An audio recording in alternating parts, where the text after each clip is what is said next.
Sa darating na June 6, 2026 sa Aiski Sky Expo Japan, nakataya ang buong kinabukasan ni John Dariel Cuadualas Casimero sa pagharap niya sa delikadong Meksikano na si Luis Pantera Neri.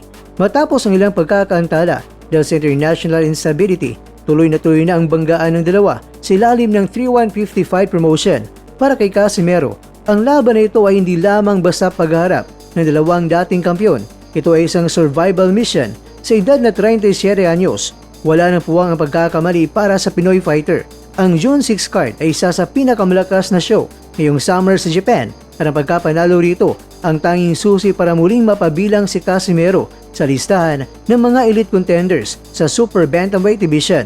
Pero bakit nagbawalan si Casimero na matalo? Simple lang, ang pagkatalo kontra kay Neri ay maaaring maging huling kabanata ng kanyang karera sa main stage ng boxing. Kaya naman, narito ang mga posibleng negatibong epekto. Una, career sunset. Sa edad na 37 anyos, ang pagkatalo sa isa pang big name fighter ay maglalagay sa kanya sa kategorya ng gatekeeper sa halip na contender. Mahirapan na siyang makakuha ng malalaking fight at purses. Pangalawa, ranking drop. Kasalukuyang nagpapalakas muli ng pangalan si Casimero sa Japan at ang talo ay magtatanggal sa kanya ng radar ng mga major sanctioning bodies tulad ng WBC, WBO, WBA at IBF.